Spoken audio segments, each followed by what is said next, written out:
Good evening, ladies and gentlemen, and welcome to another episode of America in Black and White. Tonight we have a special guest, Mr. Clement Williams, and allow me to introduce you to Coach Clement. He's a dynamic and captivating coach who has spent over 3 decades honing his skills. From his very beginning, Coach Clement was drawn to people via listening to his grandmother counsel couples and watching until he had his chance to shine. He began as an athletic trainer for locals and sports teams, so began Top Cat coaching.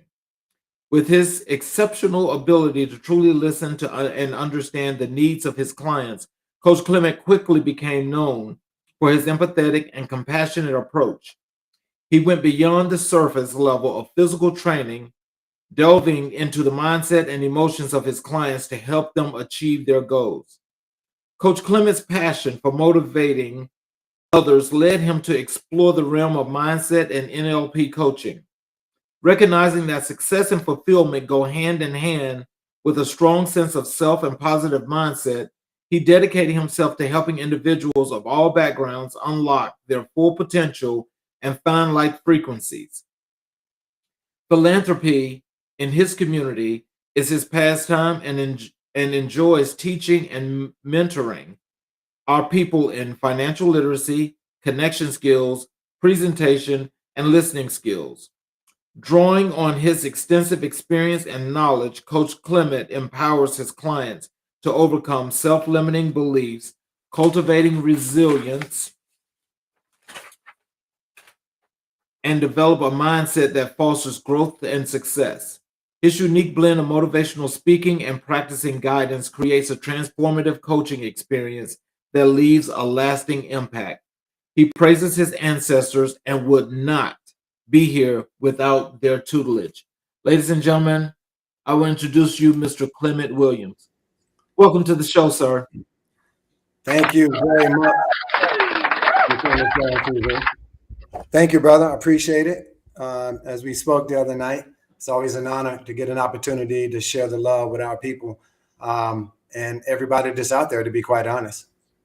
So is there anything you'd like to add to that wonderful bio that I just read? Boy, I had a tear in my eye when you was reading that bio. I was like, wait, is that mine? Well, the beauty is, when you hear someone else speak about, things that you love to do, we couldn't be here, again, like you said, to your point, without our ancestors and just everyone who along the way who helped, who, when we raised our hand and said, hey, I need help, who did that, who didn't say I couldn't do it or we can't do it, told us why we should do it. So for sure, all those folk who were in our lives and in my life personally, that didn't give up on me when they could have, definitely give a shout out to you, and I appreciate you. And that's those coaches, those teachers, and in some cases, strangers as well. Well, so let's just delve right into this, and let's hop on the biggest aspect of this wonderful evening, and that is we're going to talk about that financial literacy first. So, yes, sir. Tell us about financial literacy, and what are some of those nuggets that you'd like to have the audience learn tonight? Absolutely. Thank you for asking as well. Man, this is a tough subject as well. As you know, we talked about it last night, CZ, for a little while. Every opportunity we get and that I get, I make sure that I engage our youth about relative things. And a couple of the big things that matter, and we're going to do things in threes, that matters is money. And what I found, CZ, kids know how to spend money, but not a lot of them know how to save the money and know really the purpose of the money, right? And so what I do is I want to make sure in a very exciting way to teach them about money with terms like currency. Why is it called a bank? What's the relationship with money, currency, and a bank? And what's that relationship with me? Because so many of us, man, we came up just we didn't have a lot. We had a lot of love, but we didn't have a lot of material, and others did. So when we do get that material, we tend to go extreme sometimes. So I want to help kids understand what money is, why it was invented, what its purpose is, and then we can introduce them to, okay, now you have money, let me teach you how to save a little bit for a future cause. So let's get into that. So why is it called money, and some of those other things that go along with that you just spoke of? Great question. So let's just take it back if we can. I'm gonna be very visual. So back in the day, the when we didn't have money, we were farmers, there were hunters, people traded, and all these things, right? Mhm, So, and usually they used the rivers, which had currents, mhm, right? So where currency came from, really currents, the word it comes from, but mhm, currency. That is the term that they started to use when they brought those pelts, and they stopped along the shore. Well, the shore to us is called a bank. mhm, So they created this structure on the shore of this river where they stopped, maybe halfway, maybe on the way back from wherever they were going to leave it. And when they left it, instead of just giving them something written on a note, which it was, they had a literal note, which they call currency. Why? Because this is what they use to move through people's hands when they buy and trade things. Now, we bartered and did those things as well, but that's the beginning of the money, the note. And what did they weigh that money on? You left your pelts. You left that gold that you just found because you had to go back to get more, or you were going back to your family, if that made sense. So mhm. when the kids hear that, they're like, wait, you mean they invented this a long time ago? It's not a machine that prints it? Well, back in the day, it wasn't. It was Mhm. actually written, right? And we shook hands and things like that. Yeah. And then you move on to, okay, I have the money. We understand that it's in a bank. Then how does the bank make money? How can they hold my money and then I go back and I can get my money? So these questions come from just telling the story of how currency, and I make them go and research the word. So when we get back together, they can tell me too how they perceive that as well.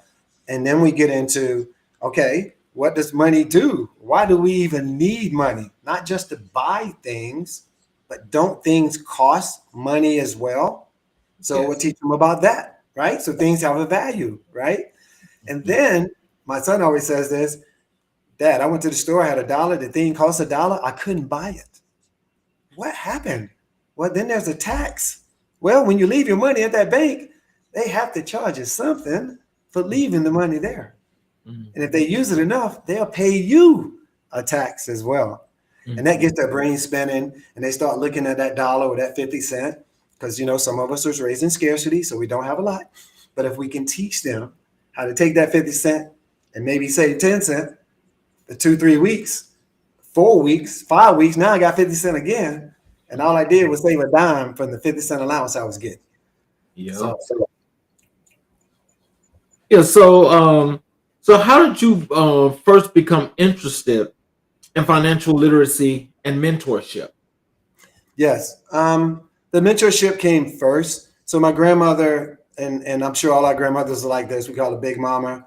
She just basically took care of all the kids, took care of everybody. She was basically a couples coach too. She took care of the young couples that were married and all these things. So growing up with that and seeing, reading, learning how to read body language, grandma could tell you what was going on with a person, and she just saw them walking. Okay, that fascinated me, and I wanted to learn more about people and how to communicate. So I really got involved with it that way. And then younger coaches were very important in my life, and so were teachers. So that impressed me a lot too. How you could just talk to people and listen to them and make them feel better. Right. Obviously, you can tell I'm an extrovert, so I wanted to kind of learn those things. But then, since we grew up the way we did in a rural community, we were a village. We all helped each other. So I couldn't go far without a cousin being having eyes on me. So you learn how to listen and how to communicate. And the kids that didn't listen well, somehow they didn't do as well. I don't want to put it on not listening, but the old folks knew. They knew the ones they invested in you, and because they saw something in you. Right. And I learned that. I picked that up. So I started mimicking that. I started watching people doing that. And then I wanted to teach that because I was the oldest in my family as far as brothers and sisters. So it was my job as well to teach them what I learned too. Oh wow. So then mentorship has always been there for you. Yeah, and I yes, sir. And I say that being the oldest, it's kind of like you're whether you like it or not, you're thrust into it. You're Yep. forced into it. So Yep. you have to kind of become the epitome, the ideal version of what your young parents, because my parents were teenagers when they got married, you become the epitome of what they see as what they want to become, what they maybe dad wanted to become or whatever, and mom. So I became that person to articulate what they meant, what they were saying, and if they didn't do it, consequently, I was punished for it. So I had to Wow. raise my hand and say, yeah, I was the leader that day. I was here with them, so it's my fault that they didn't come back in the house or whatever it was. So you learn leadership, you learn responsibility, and you learn integrity because mom didn't ask me a question she didn't know the answer to. So it didn't take me long to understand that one. I tell you that too. But these things I wanted to help others with because not everybody had both parents in the house. Mhm. So, and I had uncles and layers of uncles. So the knowledge that I was getting, and I had both sets of my grandparents. So the knowledge I was getting, a lot of my friends weren't getting it. And I was able to share those things with them. And they were thinking I was like special. They had more money, but I had more value. So Wow. That's interesting, and I'll tell you, it seems like you and I were both cut from the same cloth because I too am the oldest, and how, as you say, you're thrust into it. That is actually that's more factual truth than anything. yes, The sir. thing that I think for our community today is it seems like that's missing because as tight knit as we were, I mean, the bond of my family with cousins and so forth. Yes, yes, yes. We never did anything where somebody was out there solo. Everybody was together. That's right. That's right. And so it's like now it seems like that's a problem. So how do you ever in doing your mentorship, do you ever try to teach that or ask any of your mentees as to what's going on with that? Great. Oh my God. Great question. Great question, brother. That is a sore thumb of mine. So that connection piece as well. So hit the money real quick again, just to cover that. Because at the end, I got a course for the kids. I'm going to give you data on cards that are out there to help the kids with the finances as well to kind of learn. And then you watch them grow with the finance education too. But that connection thing, CZ, and we hit on this, our ability to be present, to remove all our limiting beliefs that we formed at 5 and 6 years old, because everybody believed in Santa Claus and Tooth Fairy and all these things until we found out it wasn't. And it Right. had an impact. It had an impact on us. So with mentorship is following these individuals. It could be business professionals, but in this sense, it's kids and teens. So when we target community centers in the schools, we're taking each individual and sharing with them, you are an individual. Even though we're learning the same data, you're passing these tests the same way. Each one of you are individual. You see it. You come from different places. You get data. Your sensory, everything is different. But yet, you still can perform and do these things and make these grades, just like people coming from different backgrounds as well, right? Mhm. How do we do that? We do that by making sure that that person, that kid who looks like me, that melanated kid who looks like me, I have to stop and communicate with our kids when I see them in a scenario or situation that's not going to be fruitful. It's not invading their privacy, it's not getting in their business. In your village, you talked about same way in our community, our village. Mhm. We couldn't go far without an adult we knew that was related to us guiding us. So if we change it and talk to our kids and talk to these kids, because we are parents, we're elders, Mhm. we have to engage them sometime as well to show them we love them, to show them you can ask me questions. I see that you have one of your shoes not tied. I want to explain to you why you didn't tie the shoe. I know why you didn't do it. You didn't check it, and you need to check it. If one comes untied, you tie them both at the same time. Why not check the other one, Right. right?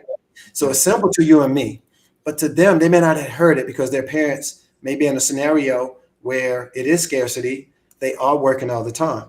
So mentorship to me is love. I have to give this back to my people. We have to evolve, bro. We got to get to that next level where we believe we were first, where we believe flowing through our veins is him. We got to get there. And when we get there, we realize 85% of the world is melanated. 85%. 85%. So our kids don't know that. They don't understand the impact of what that means because they're still trying to count that 50 cent that they have, right? How's that going to take me? So that's where we come in to tell them the story that we only had 50 cent one time too. It was 10 cent back in the day when we coming up. We got to keep that dime, baby. I need that dime.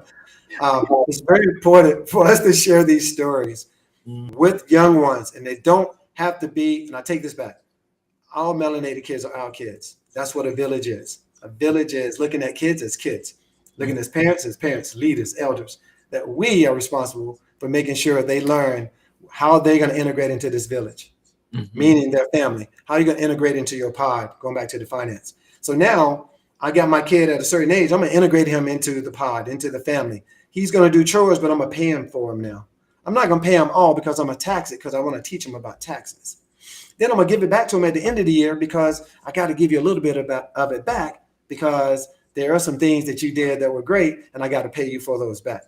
Because I'm not going to have them leaving that house not understanding how they work and how they take your money. You have to pay them for living on this planet. You have to pay them for buying products that says it's 50 cents. You got to pay them 57 cents. Okay. I need you going to the store with 60 cents, not 57 and not 50. Right. So once we can get that ingrained in the kids, because we see them not counting the money properly at the stores, we see it. We see the kids behind the counter not being able to count the change to the people because the machine won't tell them to do it. So your point, CZ, we need to keep talking. We need to start our kids talking again. Get them off these damn devices. Excuse my French. No, that's okay. That's okay. Get them off these devices, bro, and teach them how to talk. Let's have them read the thesaurus a little bit, to increase the vocabulary a little bit so they can understand the meaning of certain words. Let's teach them how to read body language. Let's share with them. You can't have a thought without it being attached to one of your five senses. So everybody's the same way. So when you say something, somebody who heard it going to attach it to a sense. What sense are you want them to attach it to? Exactly. You control that. Yes. Can you share a defining moment in your career that solidified your passion for community development? Yes, actually, 3 years ago. Well, we moved here about 5, but the first year that I moved, I met a young family that was struggling. So I have this problem. I like to adopt people. I like to love on people that I see that may be in need. Now you don't know, I don't know it, so I can't say it, but I'll use whatever sensory I have and they may be in need. I like to adopt them. And I like them to know that I adopt them, so they call me uncle. So 3 years ago, the young couple in question got pregnant. Oh, wow. And they called me uncle. So they called me. They said, Unc, got something to tell you. I'm like, what? Everything okay? You got a house? Because, I was getting excited, right? And he came. I came to the place, to his house, mom's house at the time, and met his soon-to-be new wife, and she was, in fact, pregnant, 100%. So now I'm budding. I'm going crazy because this is what changed my whole perception of making sure that I want to touch and keep touching our kids' life. When I met him, he was in the store with his girlfriend at the time. That was the same one. And they were buying groceries at this. It wasn't even a real reputable grocery store, so I'm not going to mention that. But they couldn't make it. They didn't have enough. So I put him to the side, like, young brother, just move here. I'm from Virginia. Man, just I'm seeing you. I'm loving the vibe. You're trying to take care of your family, some love. Slip whatever I had in my pocket, I gave it to him, right? Oh, wow. He was like, you giving me this? You don't want anything? I said, here's what I want. If that is your young lady, I want you to marry that woman. That's all I want. And trust me when I see you. If I ever see you and you need something, here's my number. You call me, and I'm there for you. So let's fast forward 3 years, 4 years. Now it's the 4th year. Got a 3-year-old. He's still with her. They got their first house, and I'm a business coach too. Started his little lawn care business for him. Got him incorporated. That did it for me. That was it. Wow. You know, that's amazing, you know, and that's like, you know, that's definitely old school, because those are some of the things that people did in the community. Yes. And Yes. when it came to the community, because the community raised the kids. Say it again. And so that's, I mean, I'm sure that had to be more satisfactory than you can ever imagine, especially when you think about what yesteryear was. Yes. Yes. Yes. It's tears, bro. Because you think about it, he didn't have to accept it. These young kids today, man, they're raised on different cloth. They on these devices, bro. They're like this all the time. And the interpersonal skills are not there. So the vulnerability is not there. So the harm is with our young people, especially young males, they don't understand it's okay to be vulnerable. You are vulnerable. It's okay. It's okay. It's raise your hand. It's okay to say I need help. You're going to be successful. You raise your hand. Right. You don't raise your hand, it's hard to be successful. Very, very, very difficult. Yeah. So if you take anything I'm saying, raise your hand. Ask for help from the elders, from those who have gone through it, who've been spat. My people were spat at. Okay, water hose. Yours too.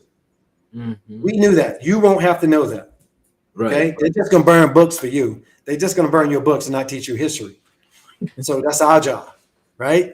And to teach you history in a manner that is conducive to our position on this planet. We're not gonna spew hatred. We're not gonna spew any of that. We're gonna keep building and keep teaching our kids. Keep loving. Keep leading, because you are original. Everything came from a person and people who look like you and me. And nothing against anyone else. I just care about my people first. You come first after me. Okay? You come first after me. And my people, that's it. I love you too. I don't like some of the stuff you do. So don't keep it moving. So can you tell me, you know, just when you look at both your mentorship as well as your financial literacy, how do you mesh the two together when you're with clients or you're talking to young mentees? How do you mesh those two together? Yes, thank you. So, and that also meshes the philanthropic side of it as well. See, you and I know, we spoke. We know that we have the same bloodline, and we know we're human. So I want people to know, and kids to know, it's okay for you to feel good and feel better around your people than you feel around anybody else. I don't want nobody touching me unless they look like me. When my doctor looks like me, my dentist looks like me. There's nothing wrong with that. I don't feel good if it ain't somebody look like me touching my kids, touching my wife. Okay? Because the numbers show bad things. Yes. I ain't saying you're bad. I'm saying bad things happen when you touch my family. Yes. But you're absolutely right about that. You hear me? You call it what you want it. So with me, mentorship, philanthropy, financial, it's all to protect my melanated youth from being touched unnecessarily by people that mean them no good. They're not teaching you. Not all. We're not saying all anything. We're saying we are vibrational people, universally inclined. And we know it's put in us to know when you mean us harm. I want them to be able to tap into that. I want them to be able to tap into the frequency that they resonate in, and that people who are for them resonate in as well. And then you're open to learn about money, to learn about the 3 things money does, and the only 3 things money does. Then I can tell them without fear, President Nixon took gold back in money. Now money ain't backed by nothing but people's opinion. So, you know, I don't know how much you should put in money right now anyway. So, see, I mean, you know, hey, the question is there. Right. The question is there. It is, right? It comes. So philanthropy means if that person I'm mentoring cannot, because it's going to take away from his family or home, I Mhm. will take care of that person from a philanthropy standpoint, from a love standpoint. It's very important. CZ, we've been there. We got a certain place. We can afford to pay for this family's grocery today, right? We can afford to slip him a 20 or 50 today to Mhm. keep that pride, to keep that level in his family that she chose him as the head of the household, that he can still keep that up Mhm. front without going in frontine, right? Without Right. doing it that's going to bring harm to the family. So we as elders, we have to do a lot more of that. We Right. have to do a lot more of that and not ask for anything in return. They ain't got to say thank you. Most Mhm. time they cry, but we cry together. But they don't have to say that. They need to learn. It's okay that men can say I love you to each other, and we're not creepy. Right. Okay. But That is some of our young men, bro, they leave home. They ain't heard I love you from a male. They only learn it when they get in a situation where it's not correct. You hear me? right. Right. So, and then learning all this, because it's money, right? It's still the pursuit of money. So we can't have our teenagers worried about money. If we can, we got to teach them this in the house. And if I feel they don't get it in the house, I'm going to give it to them wherever I see them, officially and unofficially. Wow. Free. So, For free. so what inspired you to start your journey in financial literacy education? Um, Being broke,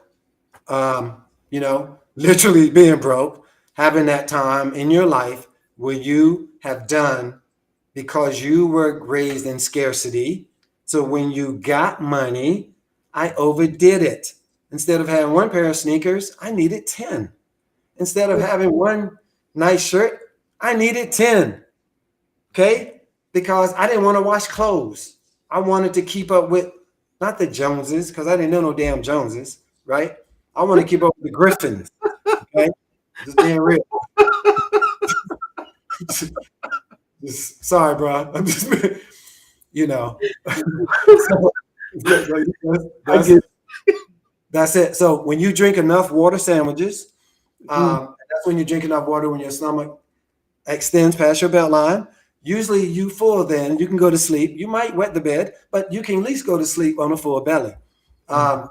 Yeah, you get a little tired of that. So I had to figure this thing out. And what I was doing was, all jokes aside, I was spending more than I was taking in. See, because you're living in scarcity, they don't teach you about that. They don't Mhm. teach you about that first credit card you get.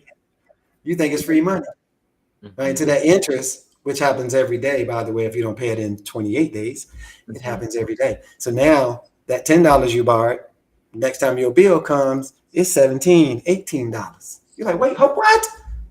What the hell? That was seven. I bought $10 item. Why is it 17? You got to pay a lot of people. Remember, I told you that bank that bank is beside currency. It's beside a current of water. A lot of people come through that thing. They Mhm. using your money for a lot of people. You can't even get your money all the time when you want it. That is That's how true. great. That's how crazy a bank is. I put my money in. If I Mhm. go and take too much, they won't give it to me, and it's mine. Right. So I got to be careful with banks. So we got to teach them slowly in chunks. Keep it simple. Tell stories. We learn in stories. Our foremothers and fathers taught us in stories. That's how we learn what them fools will sin and what they're gonna do to us because we sung it in stories or we made popping sounds or codes. Hell, we were doing. They think they were doing Morse code. No, that was black code. We were doing that way back in the day. Yes. They Exactly. call it look. They call it cornrows. I had to tell some of my other friends this. They literally had corn hidden in the rows of the hair, so our people could grow and grow their own food and not starve. So yeah, we did a lot of things with those corn rows, brother. Wow. How do you approach mentorship in your community work? Um, that's a.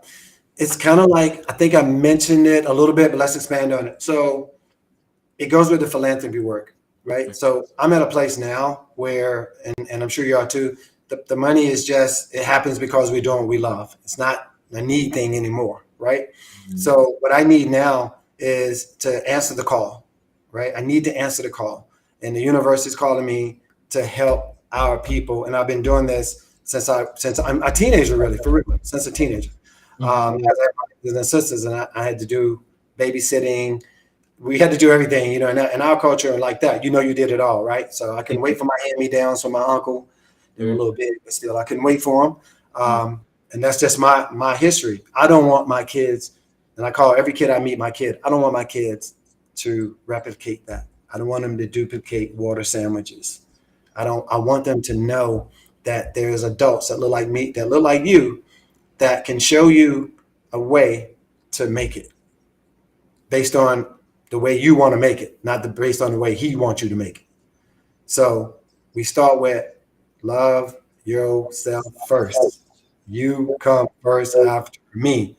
So mentorship to me is my way of giving philanthropy, giving back, giving black. I say that's on my shirt, giving black. That's the way I give black. Is every kid I meet, I can tell you, I do not walk past my people without speaking and saying something. 100% of the time, I don't care where we are. Mhm. You got to be committed to that because you feel better around your people than anybody. I don't care. People are lying if they say they don't. Even the Sambos feel better around us. We can't trust them, but they feel better around us. Mhm.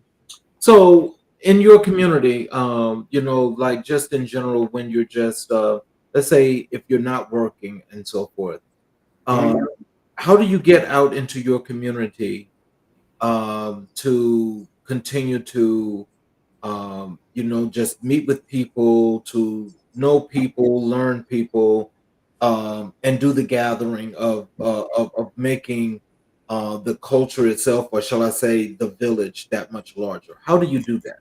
Absolutely. Well, we know, and we know this, that your connections with people are ultimately it. So social connections, how we communicate and build rapport with people are it. It ain't what you know, it's who you know, and what they know about you. So the community is built by others who believe in community. And that's the only people I surround myself with. So when I'm talking to, and I have contracts with Mercedes and these companies, and I'm around a lot of people, we're in hospitals with doctors, my wife's one.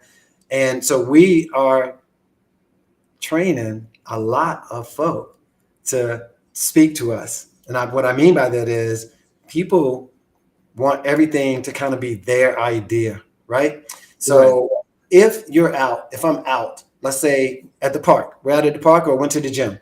In Mhm. fact, I talked to you, I was at the gym. I actually talked to 3 people at the gym. They want me to talk to their kids at their church.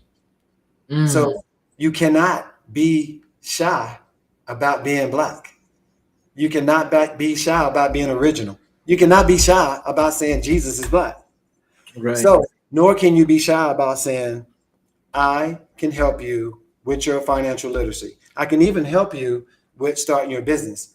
I will even help you and stay with you while you're beginning that business and help you with your marketing if you need it, with your electricity, with your plumbing, if you need it. You have to get the word out. So I've gotten the word out. They know coach is A, if I got it, you can get it.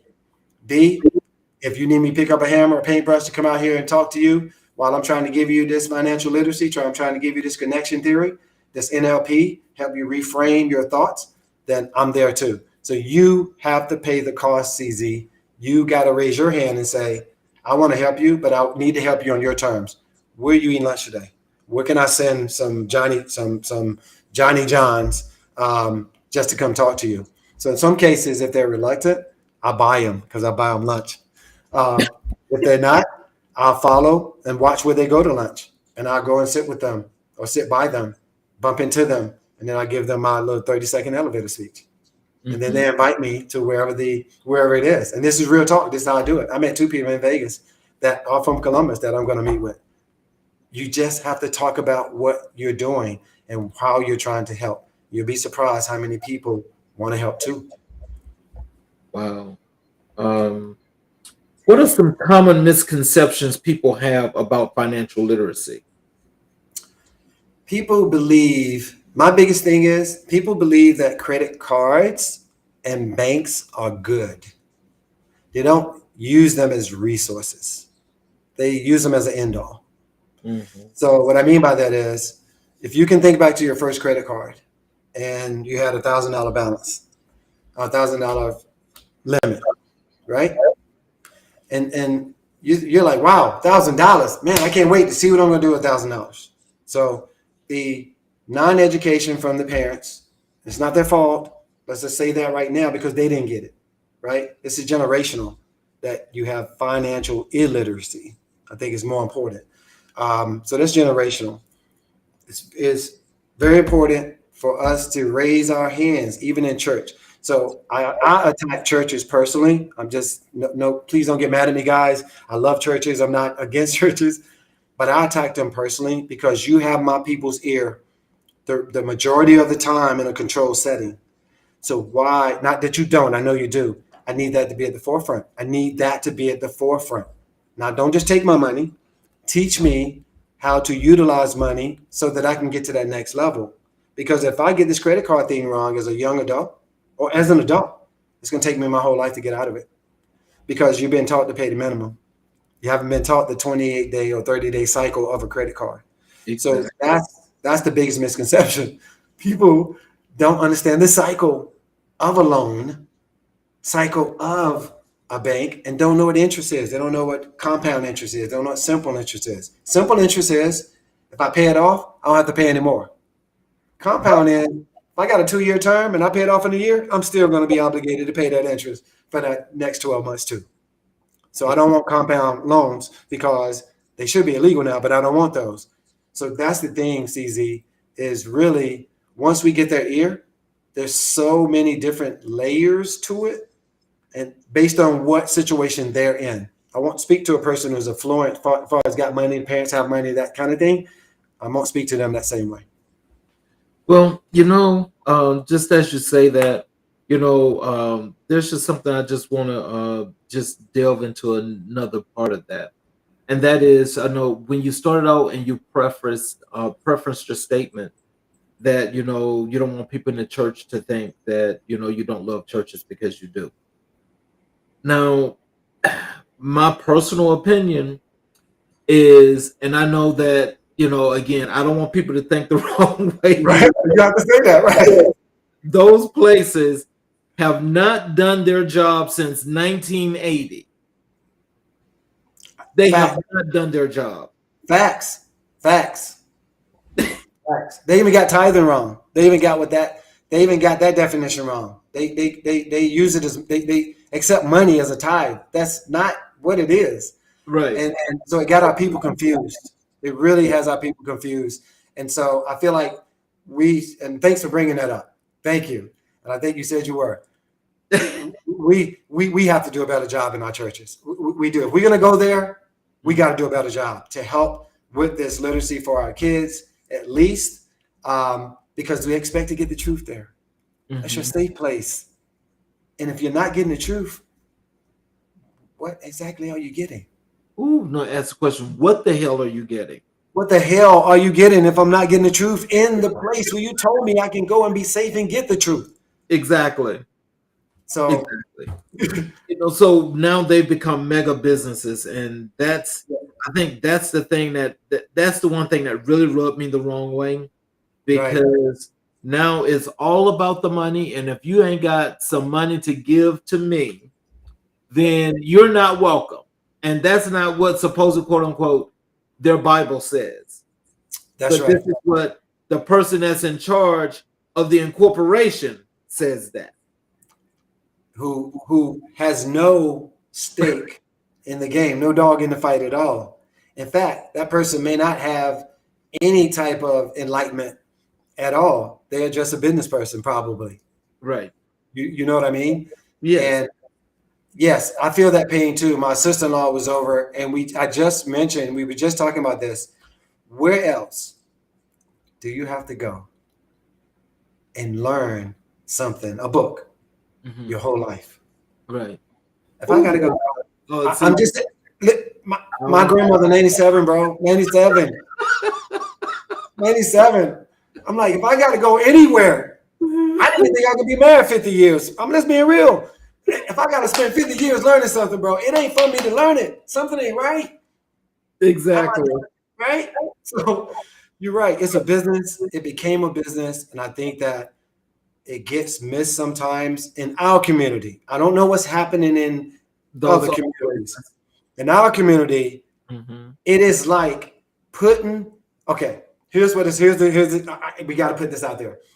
I want you to picture this. Your left foot is stuck to the ground. It can't move. The Mhm. only way you can move is walking in a circle. Mm. Now you moving, but you ain't going nowhere. Nowhere. So to me, Mm-mm. our churches listening to the colonizers have caused our people to be stuck in the same place, going round and round, listening to the same thing over and over, not elevating, not spiritually being in the universe. Like we should be gaining that by reading the Bible Mm-hmm. for 50 years. You know, I think when the repressor turns around and has ingrained whatever that is that's in here for some people, that this is what you should be doing. You should be focusing on what we call a religion. I call it a cult. It is a cult. I call it a cult. It's a cult. It's a cult. But to know that somebody can actually get into somebody's mind or get into people's minds that deep that they're actually saying, I've got to go here every Sunday. I've got to hear this man say this or this woman say this, when this man and this woman is committing everything that's against that same principle. Yes. But say, oh, that's my pastor. I love the pastor and the first lady. Yes. I'm sorry, the Lord. No, I'm sorry too, Mike. Yeah, I apologize for laughing. First ladies, pastors, don't get mad at me. I'm not laughing at you. I'm just laughing at the game. Listen, I come from a place where everybody in the family is a pastor.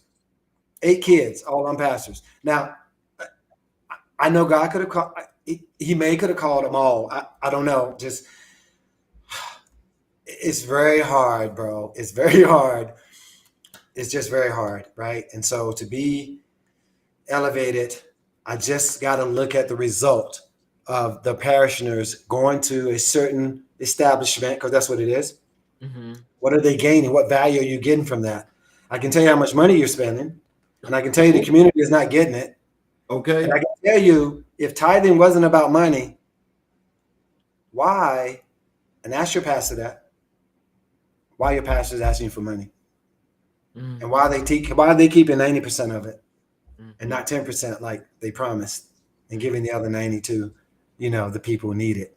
Why are our Black people suffering, struggling from what they did to us, but our own community? Why are they suffering from our own Black churches, not mega churches? Mm-hmm. Millionaires, people got planes and elevators in their house. And I elevate in your house? Yeah. And now people are suffering. So set my people free. You know something? We have to talk about that. That's another show.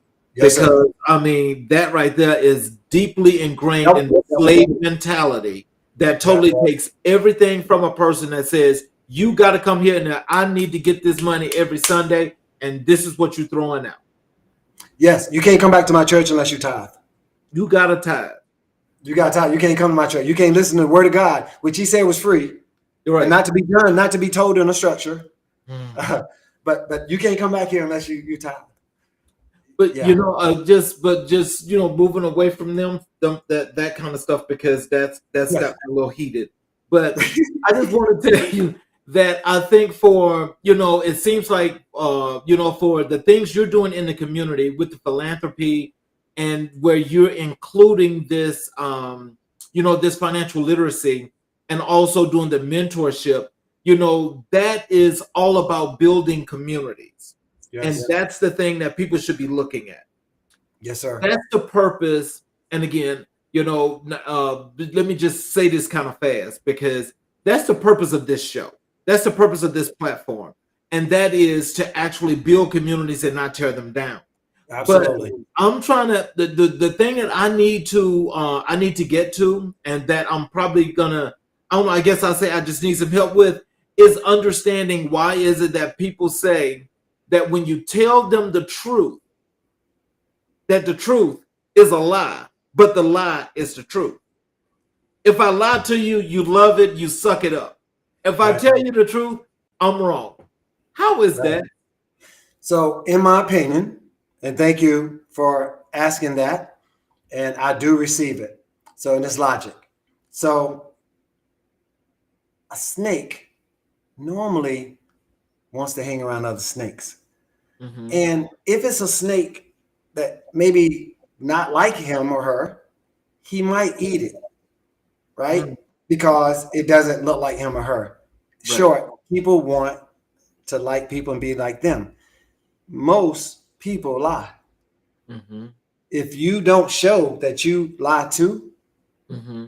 that person psychologically cannot like you Oh, because he wow. knows you're better than him in that scenario, as far Mm-hmm. as honesty. Mm-hmm. So most people, not most, let's be fair, a lot of people want you hooked and want you like them.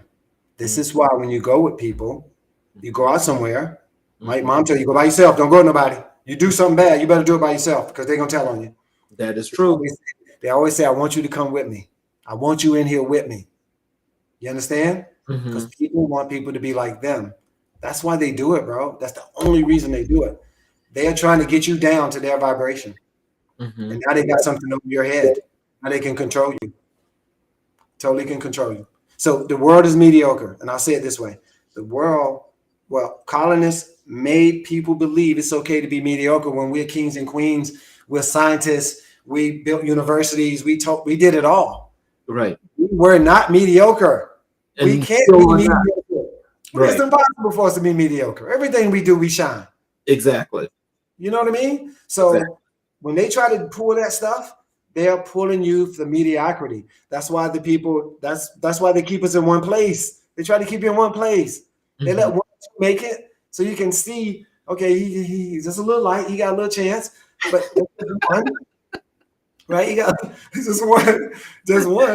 That, So that slim chance. that's a chance, bro. Like lotto, like lottery. Same Right. type of thing, right? So lottery is a lot about life, how they treat, how they see us and treat in life. So Mm-hmm. we just want to have our kids playing chess, not checkers. We Mm-hmm. want them to read the Art of War, Mm-hmm. not John ran down the street and chased Billy's dog, right? Exactly. We need to start reading things that are going to help our minds know that we control it here. Limited beliefs, not Mm-hmm. connecting with people. Mm-hmm. They getting us to be on these devices, keeps us away from connecting. So we learn the truth, feel the truth, and then together we resonate the truth. It's undeniable, but they keep us in these little pockets. We can't do it. Okay. So we Mm-hmm. got to get the kids out of that. We got to let them know, come to us when you want information. Mm-hmm. And I need you to value it. So next, at the end, this on the money side, why do I spend my money for that bag of chips? Because I only have $1 that says 99 cents. I already know it's going to cost me $1.06 because it's 7% tax on it. Mm-hmm. So I don't have $1.07. I need to leave my ass out that store.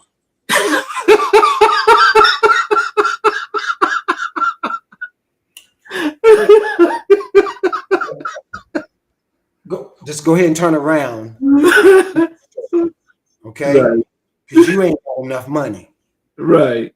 That's facts. Right. If I have to ask that person, they gonna think you ignorant. Worse, they gonna think your parents didn't teach you how to count. Okay. And this valuable lesson on financial literacy pops up again because they didn't know there was a tax on a tax, on a tax. Mm-hmm. So that part is a constant learning. That part, you and I got to constantly grab our nephews, kids, anybody we see that's not doing the money properly, counting money improperly, all that stuff. We got to engage them, not in getting in their business. I do it because I'm the happy guy and I make it funny. And then I'm dropping these nuggets in their head and they're like, wait, can I get in touch with you? Because I've never heard that. I'm like, just because you ain't heard it don't mean it ain't real. Right. And Santa Claus ain't real. You heard about that, didn't you? see, So, that's the thing. That's the thing. It's because, I think that, from, like I said, from the era in which you and I were born and raised, it's like everything has totally flipped on its head because the kids, you have to teach the kids now how to critically think. yes. We knew how to critically think, which is why we were held accountable. Right. Absolutely. Absolutely. And it's okay to think, right? Right, And thinking wasn't just for smart people. It right, was we can think. You can think, not even thinking, you're thinking, you know? So and we and again, scarcity, living in a scenario where it's stressful. Most of our kids have PTSD. All of these things are in us. This is why when we don't have it, or when we get to a certain point, we got to wrap our arms around them and say, "I understand. I totally understand. Let me tell you a story about me.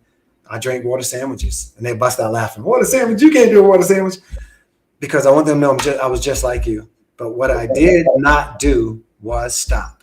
That's all it was. I did not stop. I didn't care what he said. I didn't care I had a hole in my shoe. My Converse had a hole in the shoe right on the corner because I kind of walked on the side of my thing. I didn't care, bro. I put newspaper in that joint. I was still walking in them damn chucks. You hear me? I'm just saying. Until I could get some more, I was still walking with them chucks. So we just got to do more, CZ. We just got to do more, bro. And we got to hold ourselves accountable as well. Like you said, kids don't understand that yet. They don't understand that they can think more than 2 seconds. They can write things down and ponder on it overnight. They can go raise their hand and ask for help. So they can learn to think about things past what they see, because it is past what they see. exactly. We got to get them there for sure. So, how do you believe financial literacy can empower individuals and communities? Okay, beautiful. So now we have 10 kids, 10 kids and families that parents have accepted that it is their responsibility to teach their kids about money. Now, these kids, since they're 9 and 10 now, let's go like that, they're 9 and 10 now, the parents said, you know what? It's our job. We're not going to send them to coach anymore. We're going to get them this green light card.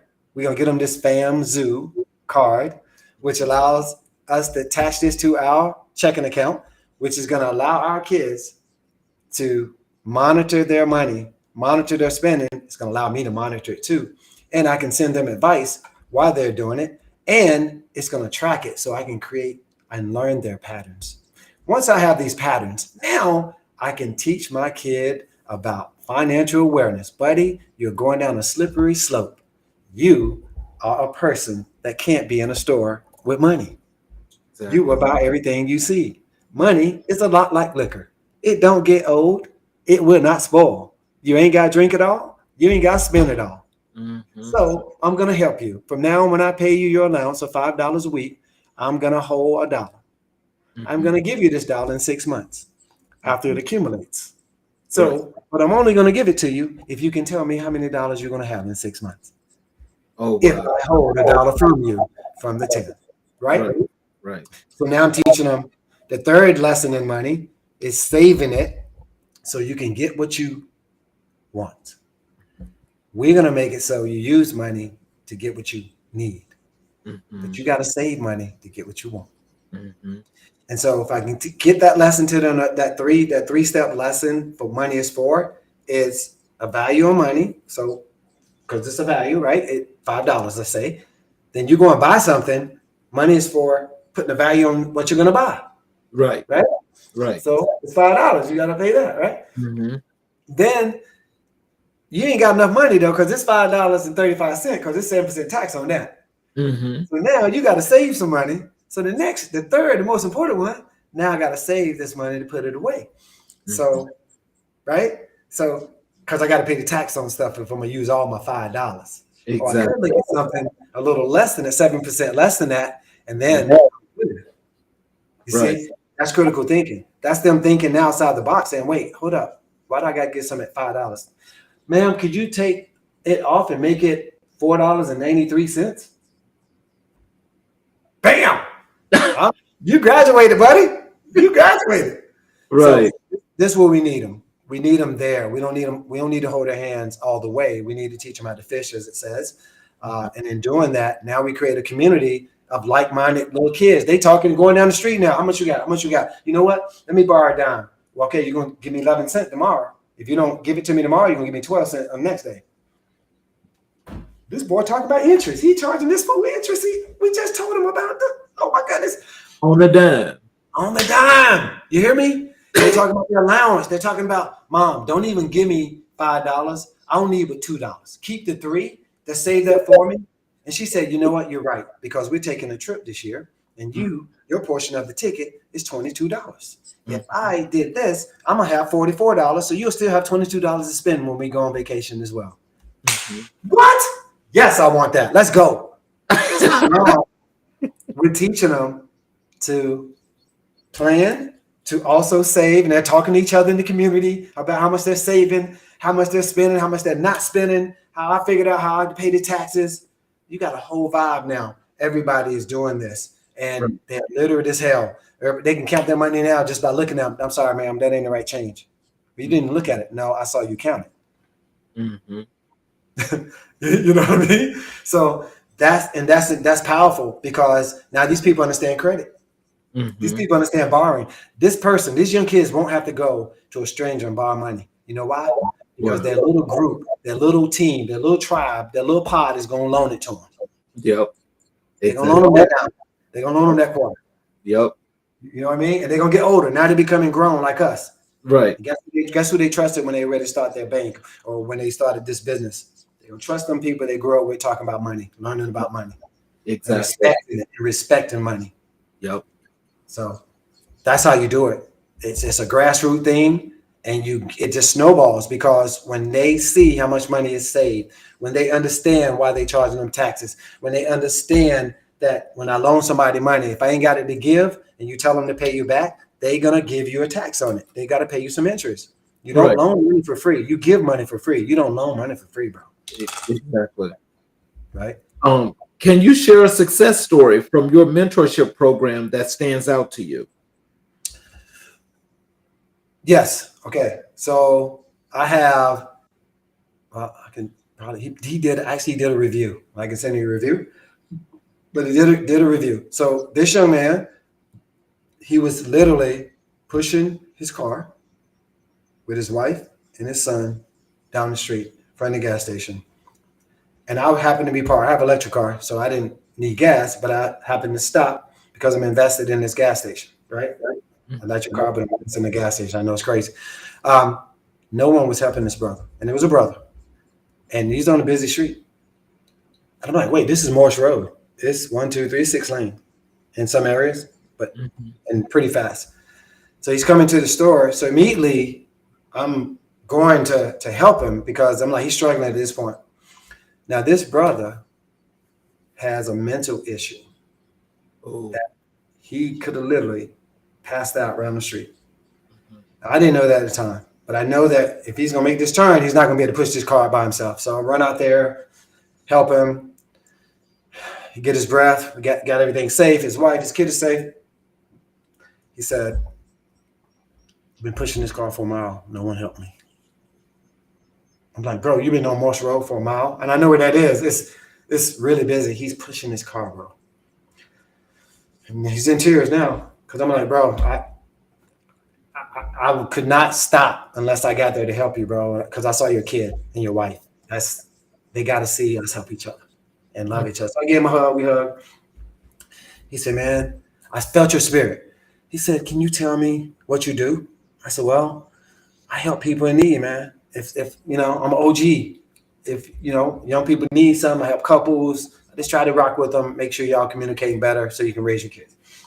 He said, oh my God, the Lord brought me to you. I'm having trouble with my wife. I'm having trouble. I can't think. I can't do certain things because I have this disease and it's mental. And my grandmother had it.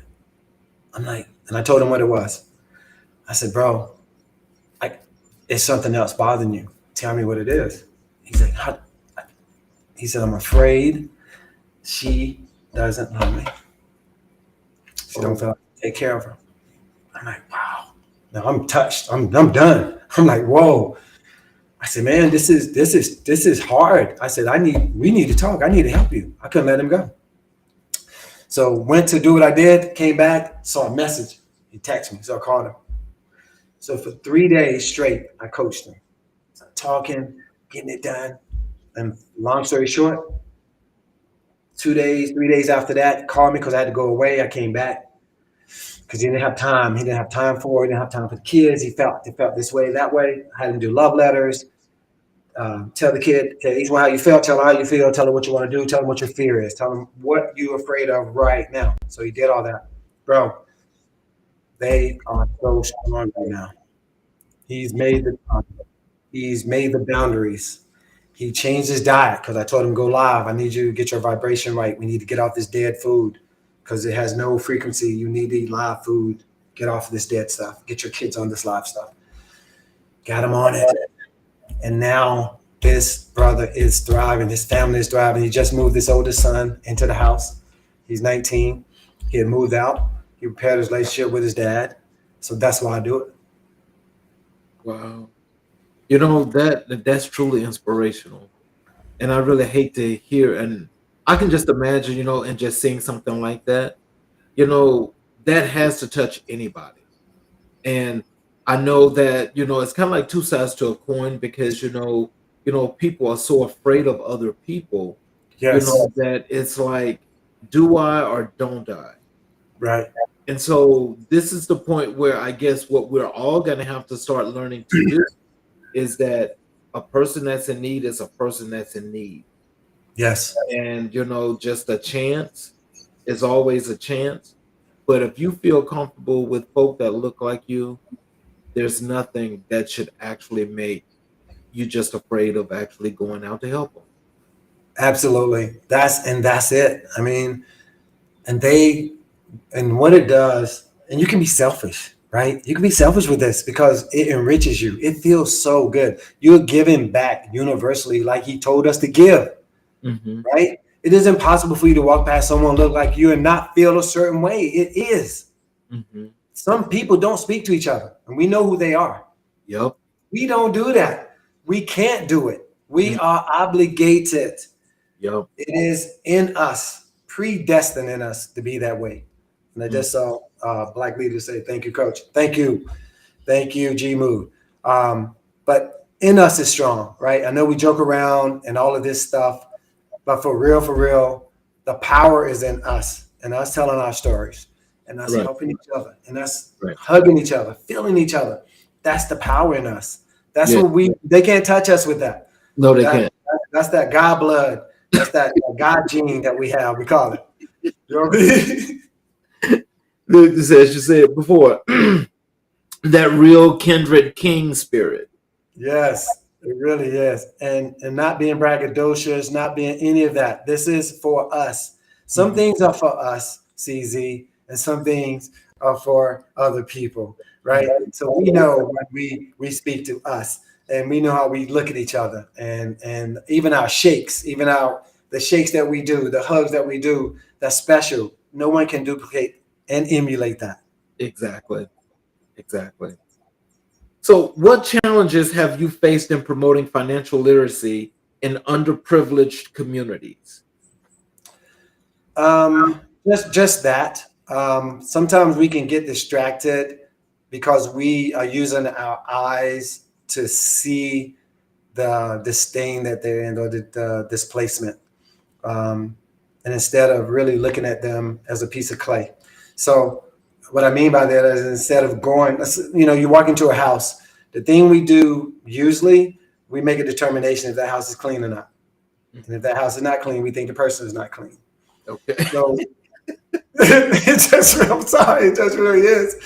But with our kids, because I go to so-called underserved communities, and again, I do that because I want them to see someone not on TV, not riding by, just stopping and actually asking them, what can I do for you today? What actually can I do for you? And sometimes you get caught up into they may not have necessarily clean clothes.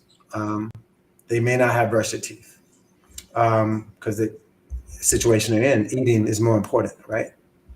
But without teeth, you can't eat. So you have a lesson. Now you can teach them the importance of hygiene, oral hygiene, right? So you have to look for opportunities to help. You cannot go in and think they're going to ask you because they've been conditioned, they've been trained, they've been told you don't love them, right? That's Mm. all they see is people who have it don't love them. They don't come and stop, right? So you have to stop first, and then you have to gain their trust. So you gain their trust by just looking them in the eye and talking to them, not looking around, not seeing how they dress, just looking at them and truly talking to them, listening to them, and Mhm. hearing their story. All of them got a story. Oh my God, they all got a story. And when you hear it, then you can piece together how you can help them. You don't know. You can't just, he may not need money. He may need food. He may need a bath. Mhm. He may have a cavity. So you give the people what they need, right? Right. Because it ain't how much you make, it's what you do with what you make. Mhm. And you're not going to leave this planet with a great spirit if you try to take what you make. Mhm. So that's what I live by. So, how do you tailor your financial education programs to meet the specific needs of different communities? Kind of like a little more detail. What I was just saying is, so you got to do it like a little. Obviously, you got to do like a little questionnaire without really doing a questionnaire, Mhm. because visually, we're prejudicial in nature just by seeing things. So you can't go and think because this person lives in an affluent neighborhood, for instance, like my neighbor, well, one of my neighbors. You can't think just because he lives in a neighborhood I live in that he understands money, that he's okay with money, right? So it really comes down to you have to be in that person's presence. You have to be in that space. You can market, we can market, we do little flyers every now and then. We do internet every now and then. But word of mouth and being in the, like I said, I won't mention the word, but the first word we talked about earlier. Mhm. But I put it on them. I punk them out. I'm like, it's your fault. It's totally your fault. So that I can't help them because they're too busy going to see you. Um, so you got to give them what they don't have, but you got to add value first. So first, I got to give them something free, Mhm. right? So I have to sponsor a race. I have to have free water. I have to have poetry reading. Just whatever is happening in that community or that vibe in that community. That's what I try to do. Not try. That's what I do. And then once they're around me, in front of me, it's a wrap. So So, is that like a vetting process? not necessarily a vetting. It's vetting eliminates.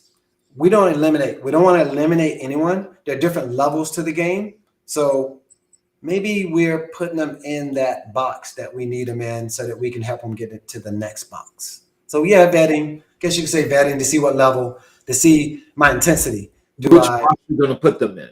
exactly? And how intense am I going to be? Am I going to do it more professional? Am I going to have my colonized voice, or am I going to just be, my authentic self? Right? It just depends on, who I'm trying to impress and who I need to feel comfortable, because the message is going to be the same. Now, once you get me, you're going to get the message. Right. So, however I get to you, Mhm. you're going to get the message. And usually, they just want more of the same, Right. right?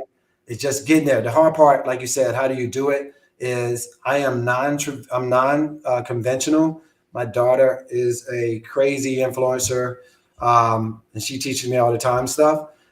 You taught me some things just talking to you, just about your podcast and how you do things. G Mood, Black Leads, all that. I have a coach, Richmond Dean. So all of that comes into play when you're crafting your message. So it's really my message, the gear that I wear, the statements I make. It's all for a purpose. It's all stated for a purpose. It's the art of war. I don't do things haphazardly. Everything I do has a motive, and it's to get you to respond, because that's the only way you have communication is with two-way responses.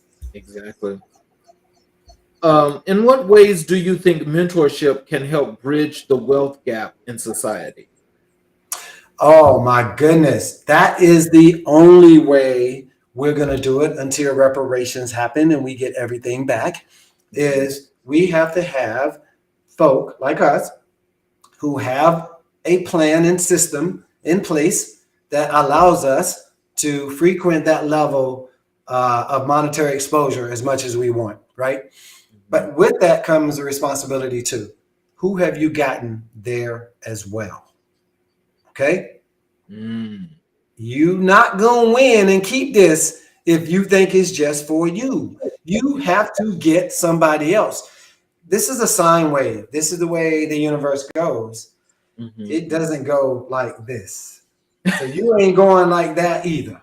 You're going like us all, like this. Now that wave can be like this, Mhm. right? But that dip is big too. So Right. it is, once you start learning the system, you have to bring others into the system, and not a system per se, just the exposure, the mindset of what's really happening and how you're going to do it with your community as well. Obviously, it helps to have your tribe and your community. But Mhm. once you find a person that is in the know, you get another person in the know. Because like mine's are more powerful. Like I wear this copper, right? So Okay. like minds are together.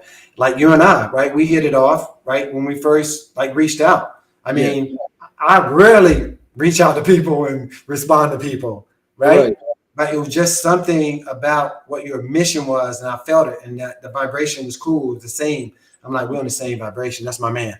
I ain't even had to really talk to you. I was like Yeah. that with G Mood as well, with Black leaders. I was like, I ain't even got to talk to this brother. As soon as we started talking, it was like, wait, where the Here hell we you been? go. Here Right, we where you go. been, bro? Where you been? Yes, So sir. it's really, so I really feel it's that, and it doesn't make it right because I say it. Mhm. Just Yep. in my learned opinion, Mhm. it's based truly on us getting like minds, getting a mastermind. Remember that word, mastermind. That's a person in your vibration, had like thoughts. Usually it's your wife. If it's not your wife, it's a best friend. But y'all a mastermind. You think alike. You're telepathic almost with each other. That's that next level of vibration, by the way. So it's very important that we do that, because finance, we're gonna lose if we don't get this finance right. We're gonna Mhm. lose. We're gonna lose big, because people are gonna keep knowledge away from us, like not knowing the dollar is not backed by anything. You need to know Wow. that. You need to know that so you don't keep all your money in dollar. Invest Mhm. in gold. Mhm. Okay, invest in some stuff that's real. The Mhm. dollar ain't real. Mhm. So Exactly. How do you measure the impact of your financial literacy programs in the community? um, that's a impactful. It's like an impact statement as well. So here's how you know. So, and this is baby steps, because again, scarcity means people are shopping and going to convenience stores, right? So that means you have to go there as well because you want to see if the lesson is learned. So with my kids, I actually follow them and I understand and I deal with their parents as well. And here's how we do it. So if I've done my job, they're not going to frequent these convenience stores. They're going to Mhm. start going to grocery stores and markets because they understand the value of money a little better now. It takes them farther if I get more than if I get one, right? Exactly. And we are constantly in touch with each other. Obviously, they send you all types of updates on how they're doing, but you monitor it by their, and I test them, by the way, and I got a course, so I send them a course and they do it. And it's really just walking them nugget by nugget through the financial process. And then just inquiring and talking and following up with them and seeing how they talk to me. It's totally different, bro. It's totally different. They are actually talking in terms that bank use, right? And one of their goals, they have to get a green light or a FAMZoo card, uh, so that they can start this process. And if they're old enough, like 16, 17, like my son, he has to know his banker. I take him in and introduce him to a banker. And we go field trips to banks so that they can understand how to operate in a bank. And we let the tellers and people talk to them, so they can talk to them about what goes on in a bank as well. So they're not virgins. It doesn't. It's not. It means nothing to them after that point, right? Right. Uh, so that's how me personally. They want to know. They call me and tell me. They send me all types of things, and it's just great when you talk to them because you know when they're fluffing. If they Yeah. don't know, you just inquire and follow up is key, of course. That's mandatory to do that because then they know you care. You don't follow up, it's a one off, and I don't want a transactional relationship with anyone. I want a connection so Mhm. that we can talk about your past. I can tell you stories about me and why I'm hurt or why stuff matters, because I want to know you care and I want you to know I care. So we can really say things that won't hurt each other because we both care about each other. Exactly. What advice would you give to someone looking to start their own financial literacy initiative? Um, I would say to do it. You're not going to get it done by thinking about it. You're going to get it done by doing it. And here's what that means. That means before I do anything, I have to make sure, A, that I understand what it is that I want to do. Because financial literacy is a deep, deep subject. You may want to go professional and just be a planner, right? So you got to consider that. But if you want to impact the community better, you may not want to get paid for it. It may just be one of your disciplines. This is just one of my disciplines. I don't want anyone paying me for what I give them on financial literacy. I will not accept money for it because this is something you got to know. And you are my people. We are the first. We wouldn't be money if it wasn't for us. So why don't we know about this damn money thing? So very important. You have to be passionate about. It's our job to teach our kids about money. It's our job. That's you. You don't even teach them about sex. So let's not go there. So at least you can teach them about damn money. Okay? Sex and money. That's the two things gonna kill them. That's the two things. They don't get that right. It's gonna impact their entire life forever if they don't get those two things correct. And these are the two things our parents don't talk about enough in the house. And the church ain't talking about it. So we have to do it. And we got to get these young parents who are teenagers having kids who still don't know what the hell they're doing, right? And even young millennials, we need to make sure they are aware that these subjects have to be addressed early with your kids. Right. Early. When they're kids, they need to know about sex. Not when they get to be teenagers and adults. They need to know about it as kids because it's a normal function. Yeah. So, yeah, we just got to be aggressive and tough love. 100% tough love. Take the gloves off. Let's make sure our kids are prepared. Hey, I tell my son, you can be mad at us all you want to, but guess what? You're not getting in this world and F up. You're not. You're not. I'm not your friend. I am your daddy. Okay? Oh, boy. Oh, see, again, that's a whole nother show. That's a whole nother show. Stop being your kids' friends. So, where that came from? I don't know. Be a child friend. Yeah, where the hell that come from? I don't know where it came from. You my what?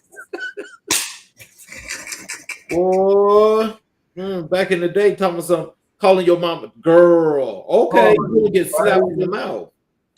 I mean, yes, quick with the quickness. How do you stay motivated and inspired in your work, especially when faced with challenges? As an NLP professional, I know this is gonna sound crazy. I'm actually ahead of the challenge before it becomes a challenge. So before that word actually comes out of my lips, I've already addressed that that's where I'm going mentally, right? Okay. How do you do that? So it's called deconstruction. You have to see the end first. For instance, if you don't eat after you eat breakfast and you don't eat anything in between breakfast and lunch, you're going to be hangry when lunch happens.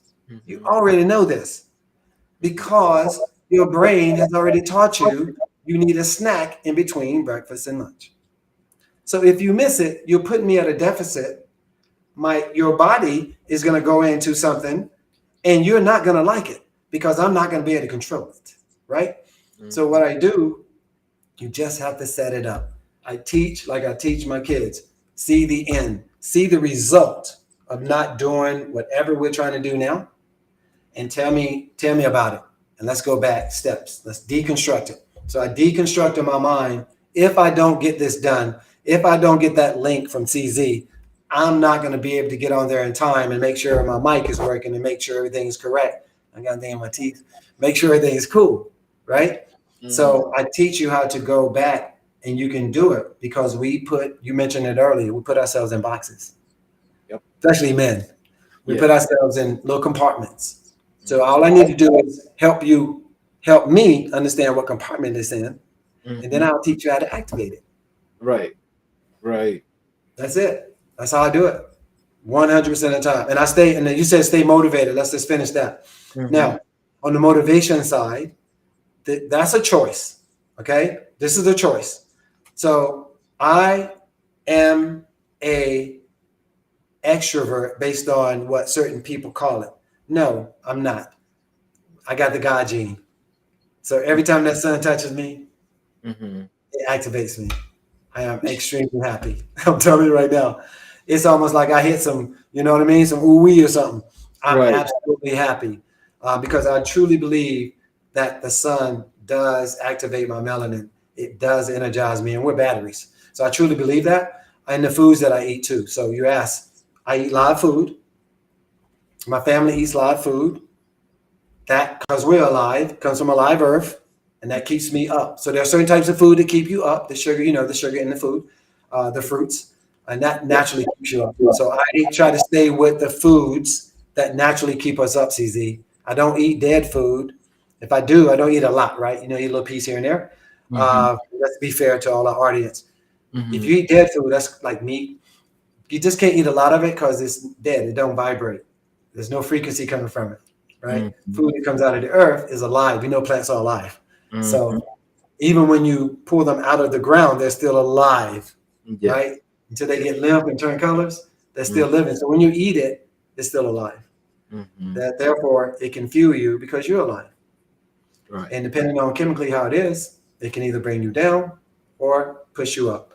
So I try to stay with those foods, and I teach that as well. Part of being a coach as well. I got to work with this, but I end up working with the whole body. So it's a discipline that you have to have. It ain't just one thing. It's multiple things that go along with a human body and mindset that you have to work with. It's layers. So what role do you believe technology plays in advancing financial literacy efforts? I think that is going to be the coup de grace. That is it. I mean, it's nirvana. That saves you. It saves me. If these particular, like green light, you guys, green light, look that up, Google it. That card alone teaches so much and gives so much that as a parent, I can rely on that card because it gives me all the data I need to understand how my kid is spending money, how my kid understands money. Do my kid respect money? Is he living in scarcity, or am I giving him too much? Right? And I can remove it, take it. I can put allowances in there that are timed, that can trigger to pay him when he does it. Those types of things. So I'm teaching them integrity, being honest. Not gonna pay you until you do the job. Don't click, send the money to you until you complete the job. Those type of things. So I like that automation that does that to help us. And it also alerts me so I can learn how he's doing what he's doing to help him.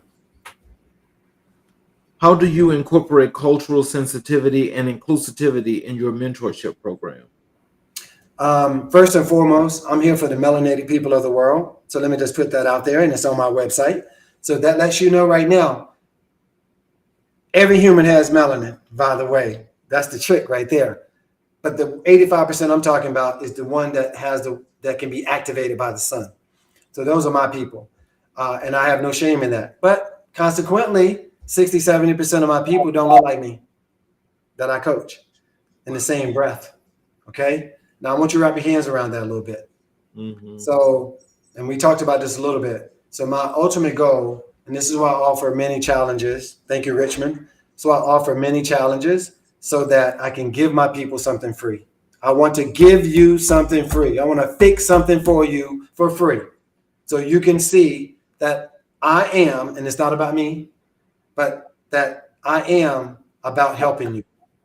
Because if I take 5 days of my time, 5 hours of my time every day to give you science that's going to help you, I want you to see I'm doing that because I love you. That's what I have to give back to you. That's my gift to you.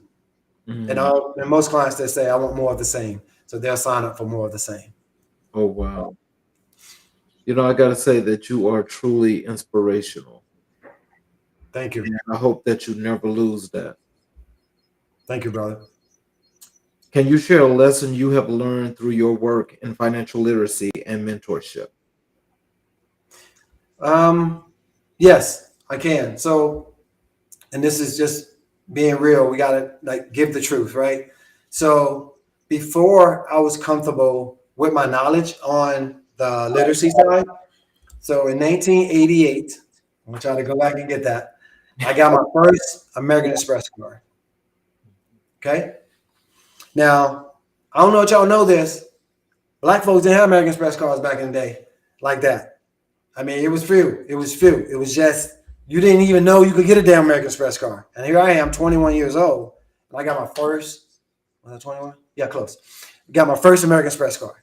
So check this out. I didn't know that you got to pay that thing in 28 days. Anybody Exactly. tell me that? Exactly. Bro, I had like I'm going to use $1,000. It may have been 750 CZ. I don't know what it was. All I know is I spent it. You hear me? I spent it. Right. Bro, when the bill came for $750 or $60, whatever the limit was, because you have to pay it in 30 days, so it'd be zero. Mm-hmm. Of course, I did not have that money. So the lesson was that interest that hit me after that, it took me 2, maybe 3 years to pay for $750 or $800 lesson. Wow. Because I still didn't realize I could have paid it off. I took that $45 or minimum payment, whatever they said, and I paid that. Right? You got the I green said, one, right? yes. And I said, wait, I'm going to pay it off when I get my income tax. I lied to myself, told that. Still didn't do it.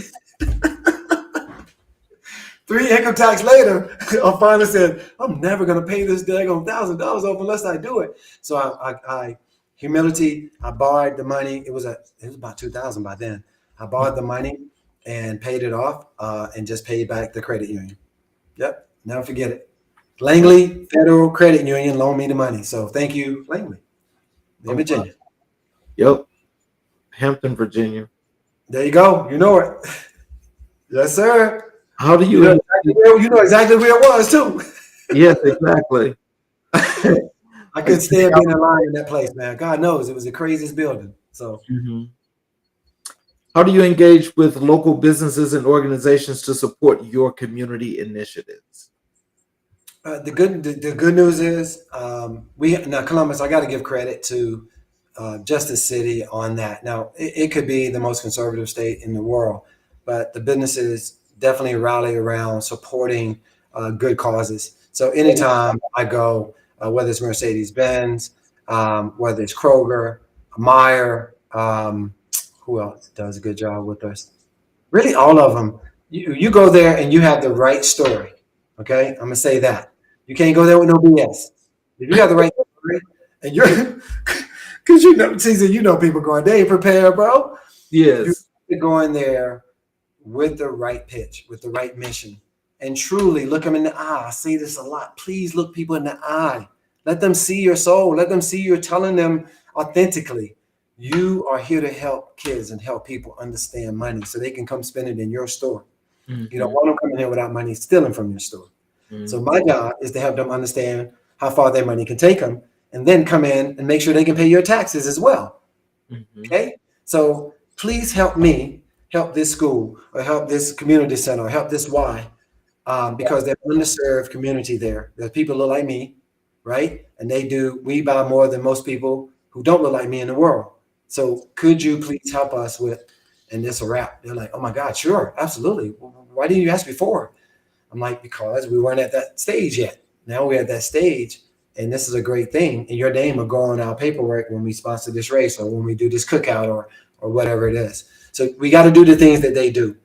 We got to be in the community where they are. If I see oh my God, if I see a cookout going on, especially if it's in the hood, I'm stopping. I'm 100% stopping because I know what I got to offer, right?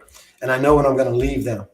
And that's where a lot of our people together And that's where you can be philanthropic. You can truly be. I mean, they see me rolling up in an electric Benz. First thing they're gonna think, this guy, he ain't trying to, or whatever. And the first thing they know is, hey, bro, you ever drove an electric car? Take the keys, man. Go around the block. Get your license? You good? Go ahead. That's the kind of guy I am. And because all of this is ours. So I expose our kids to those things that are going to be yours. So you can implant and imprint in your mind, these are the things I'm going to have in the future. It's just I got to get there. Now I'm seeing the end. I'm making them see the end. So this is what you're going to have. And why are you going to have it? Because I'm going to be in a great place financially. I'm going to understand money. I'm going to have my first house. I'm going to invest in the second one. I'm going to use the other one to pay for the first one. All these types of things I want to hear coming out of their mouth as we grow with them. Because now they're critically thinking, like to your point in the beginning. And we've done our job. You got to feel good about that. And they ain't pay me a dime, bro.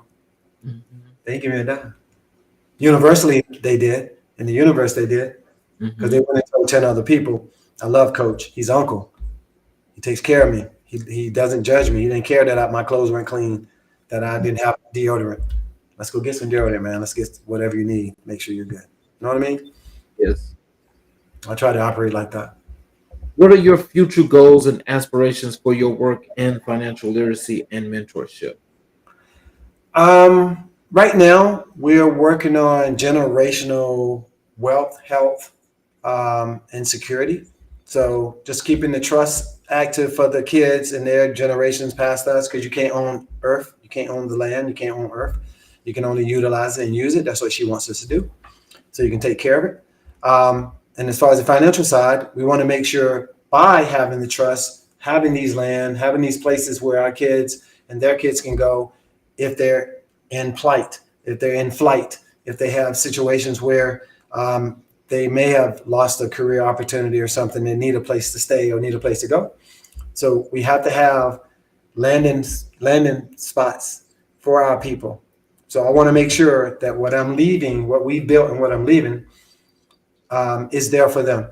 And it's already taken effect because the grandkid is already a vegetarian and does her own juicing and all of that already. So you can see the generations coming from my mom died from breast cancer. She didn't have to. Sorry to hear that. It's this American food, bro. It's this USA food, bro.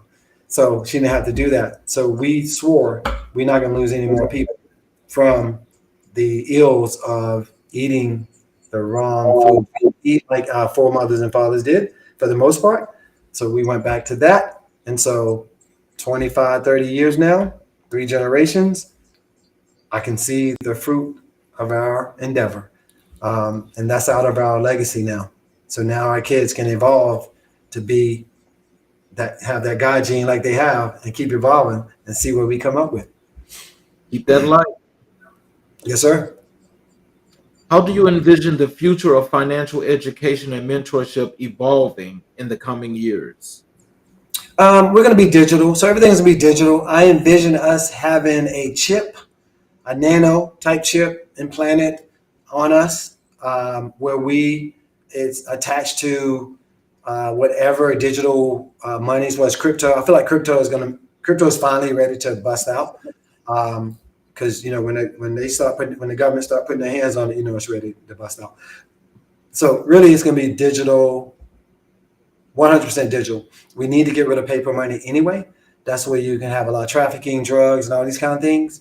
So 100%, that is it. And you truly it's gonna be a part of you, not a device. Probably you're gonna have little things on you that you can make calls from and do all that too. That's why I see it though. Well, just so you know, in case you missed it, actually last year, Microsoft has already created that chip. Wow. See, I did miss it. So, but military guy. So I know, back in the day, we were talking about it then. Yes. Right?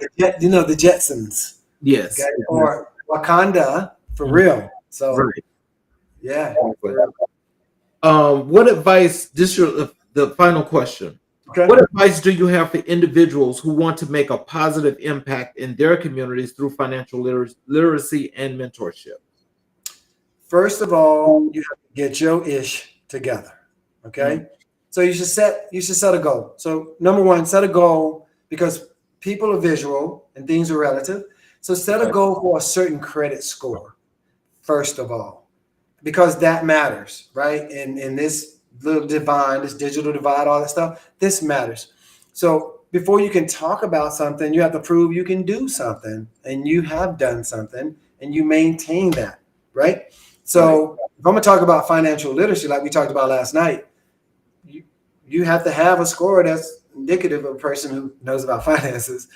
You know, you Right. can't have a 300 credit score and tell somebody how to do what to do with their damn money. They might shoot you, right?